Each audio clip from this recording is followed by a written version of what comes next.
దువ్వాడ శ్రీనివాస్ గారు. నమస్కారం అంజీ గారు, బాగున్నారు? బాగున్నారా? ఎలా ఉన్నారు మీరు? చివరికి అడుక్కు తినే స్టేజ్కి వచ్చేసాం. ఫస్ట్ అయితే ఒక లైక్ కొట్టి పూర్తిగా వీడియోని కంటిన్యూ చేయండి. అసలు ఇది దారుణం అండి. నాకు అసలు విషయం తెలియకుండా సస్పెన్షన్ అనేది చాలా దారుణం. నాకు ఇది సస్పెండ్ చేస్తారని కూడా నాకు తెలుసు. ఏ లక్ష్మి ముందు చెప్తే కేక్ ఆర్డర్ ఇచ్చేవాళ్ళంగా. జగన్మోహన్ రెడ్డి లేకపోతే నేను ఉండలేను. ఉండాలి మరి, సస్పెండ్ చేశారు. కానీ మళ్ళీ ప్రజల్లోకి పోతాను, గట్టిగా పనిచేస్తాను.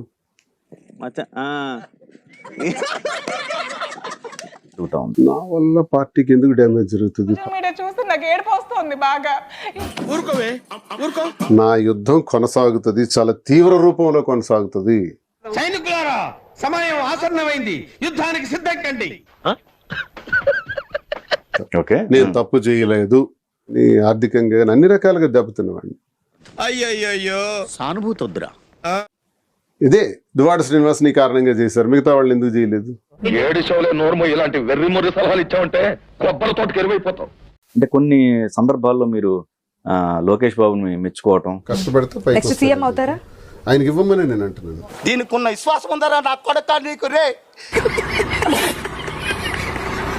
Termination is the permanent. Correct. Termination అంటే బయటకు తోసేయటం, బహిష్కరించేయడం. ఈయన మన ఫ్యాక్టరీ పర్లాంగ్ అవతల వరకు మెడట్టు తోసేయాలి. అది నీవు అక్కడ వల్ల కాదు, మొత్తం మన స్టాప్ అందరి పిలువు. లేదనుకుంటే అతోపాతాళానికి తొక్కేయగలరు. తొక్కేశారమ్మా, లోకల్ పాలిటిక్స్ టాలెంట్ అంతా తొక్కేశారమ్మా. ఒకవేళ చంద్రబాబు నాయుడు గారి తర్వాత అది పవన్ కళ్యాణ్కి ఎలా ఇస్తారు? లోకేషే అర్హుడు అవుతారు అన్నాను నేను. గాలికి పోయే కప్ప గుట్టకి తగిలించుకోవడం ఇదే. దీన్ని ఏమని చెప్పారంటే, ఈ మా ముఠా ఉంటారు కదా, నా మీద శత్రుత్వం ముఠా, ఇంత మంచి అవకాశం మళ్ళీ మనకు రాదు. 2029 తర్వాత కూడా లోకేషే ముఖ్యమంత్రి అవ్వాలి. నన్ను పొగడాల్సింది పోయి ఏంది మాటలు? సార్ మీరు కాదంట ముఖ్యమంత్రి, లోకేష్ ముఖ్యమంత్రి అవుతాడు అని దువ్వాడ శ్రీనివాస్ అంటున్నాడు. కష్టపడితే పైకి సీఎం అవుతారా? ఆయనకి ఇవ్వమని నేను అంటున్నాను. మండదా సీసాతో యాసిడ్ తీసుకొచ్చి ఎవరికి తెలియకుండా వీడి కళ్ళల్లో పోసేయండి.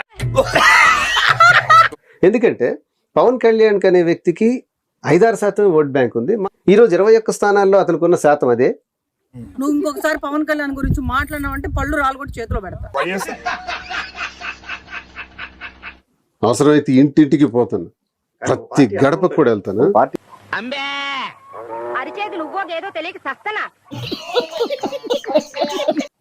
ప్రజల్లో తేల్చుకుందాం, నా శక్తి ఏంటో నిరూపించుకుంటాను. నువ్వు చూడటం తప్ప పొడిచేదేవి లేదని మాకు అర్థమైంది.